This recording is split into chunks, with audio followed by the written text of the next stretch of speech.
Hi, it's me, Rasheed, coach, speaker and author, and welcome, a really warm welcome to this, the first issue of Catch the Coach, your video newsletter, your monthly show with me, one-person show with me, Rasheed Ogunlaru, coach, speaker and author.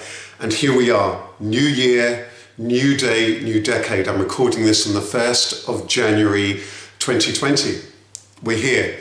First of all, I want to wish you a wonderful new year. I wish you peace. I wish you prosperity. I wish you progress. And that's what this newsletter is about. And of course, the funny thing in life is that, of course, there are no guarantees. There are no certainties.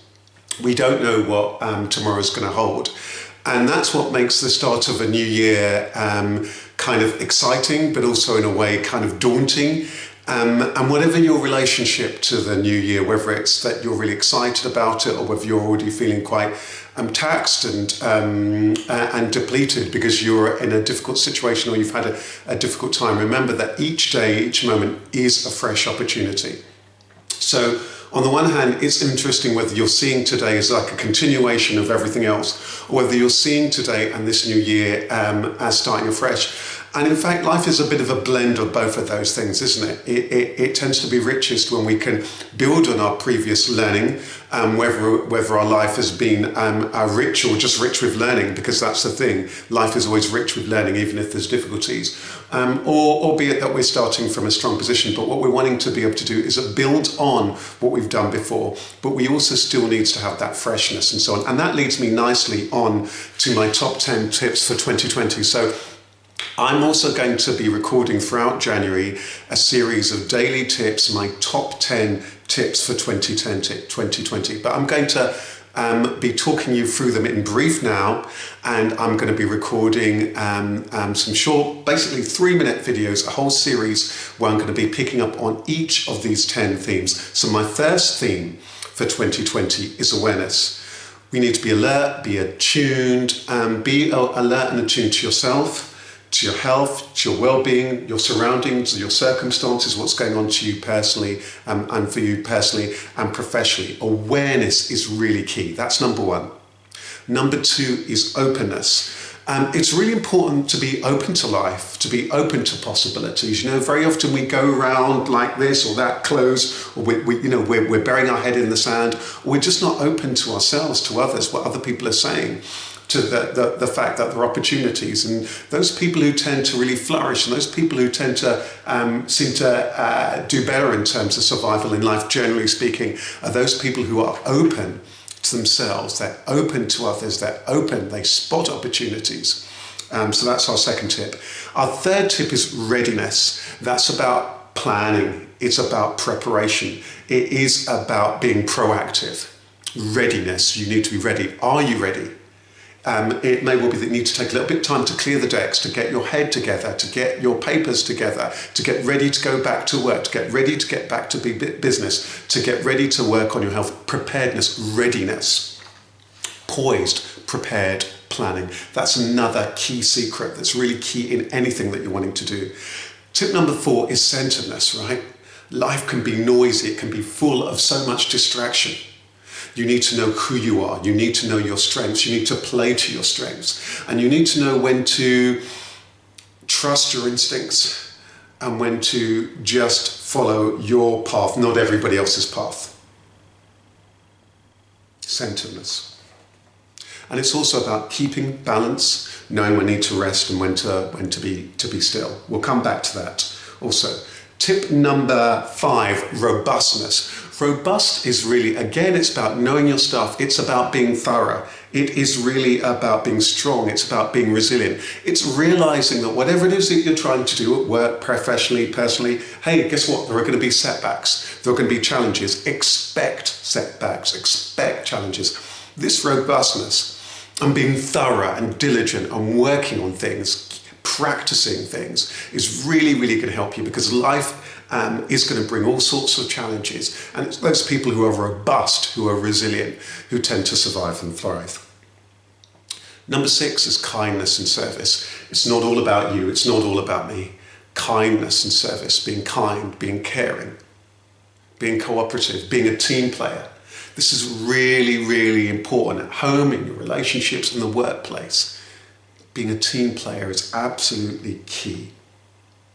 And thinking about how is that you can bring yourself, to this world, to the industry that you're in, and so on. Service. Life is ultimately about service. Otherwise, come the end of it, what's been the point of it if it's just been about you? Big deal. Tip number 7 is stillness. Stillness kind of ties in with that centeredness. Time out to rest, recharge, regroup, recoup. Know when it is time to work, know when it is time to rest. To be still. For you, that might be about contemplation, it might be meditation, it might be about walks, it might well be just about making sure you get the sleep that you need. Stillness. It's about fostering a quiet mind. Number 8, resourcefulness. Now, this is really, really important. In life, there'll be all sorts of challenges. Maybe financial challenges, there might be practical challenges, being resourceful. So it's about being creative, it's about being adaptable, it's being intuitive, it's being instinctive. It's really about being really, really creative and resourceful. They have that saying, isn't it, that necessity is the mother of invention. Being really creative. I remember when I started out in business, I had very little money. I had to be really, really resourceful. I had to swap skills in order to be able to see myself through. Being resourceful is so, so important. I have a saying also, creativity gives birth to money, money doesn't give birth to creativity. So sometimes you can have all the resources, but you're still not necessarily going to be able to create something great with it. But being resourceful, being creative is an incredibly important quality.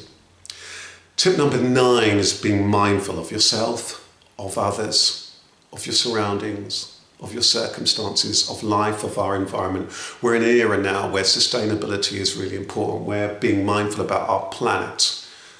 And resources is really important, being mindful. And number 10, consciousness. This is ultimately about awakening to yourself. It's about awakening to life itself, to that universality, that moving from I, just me, to we, through we, okay, the people immediately you care about, to all. Recognizing you're part and parcel of everything. So that's my top 10 tips. Awareness, openness, readiness, centeredness, robustness, kindness and service, stillness, resourcefulness, mindfulness, and consciousness. Right. Next up, New Year's goals and resolutions. Yes, it's that time of the year again where so many people start and then they stop and they fall off their New Year's resolutions. I have got a whole playlist on my YouTube channel, if you're watching this on YouTube, that if you click through to my homepage on YouTube, you'll go to my playlist and then you'll see that there's a New Year's resolutions playlist where I've got lots of videos, and I'll probably be adding this one to it. And I will also probably be adding the 2020 top tips videos to that over the course of this month. But in the meantime, I just want to give you some tips if you're setting goals or resolutions. I know some people like to go with the flow and some people like to really set themselves goals.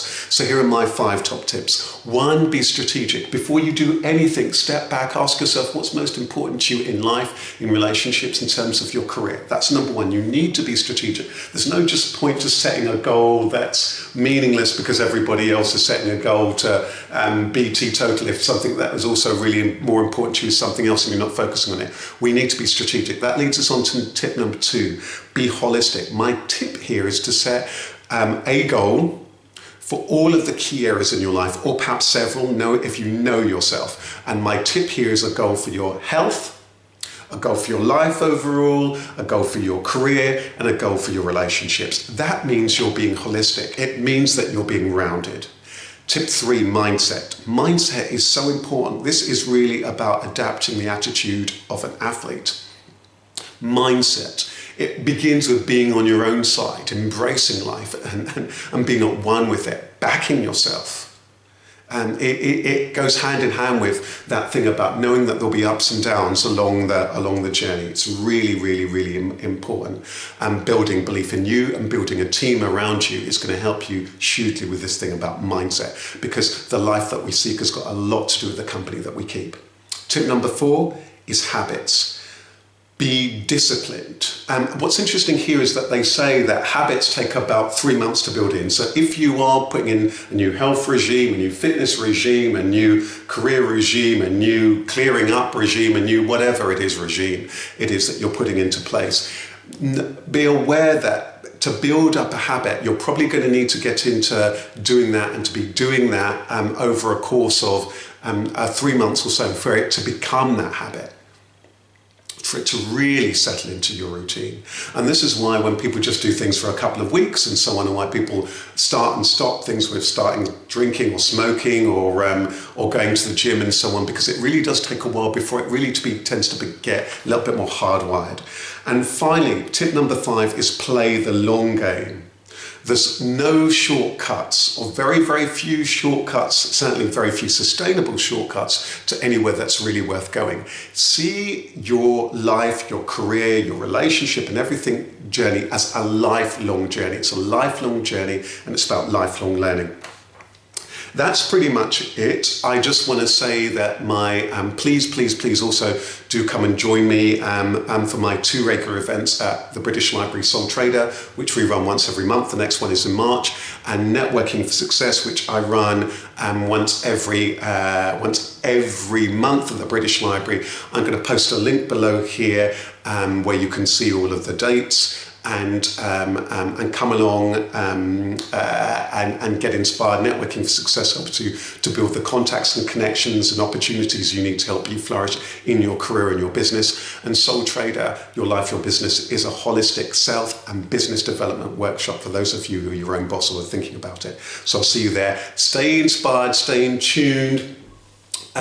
You'll find that there's far more on my, lots more on my social media, and as I will say, if you keep your eye on this YouTube channel, I'm going to be posting that series of 10 videos based on those 10 top tips that I've talked about.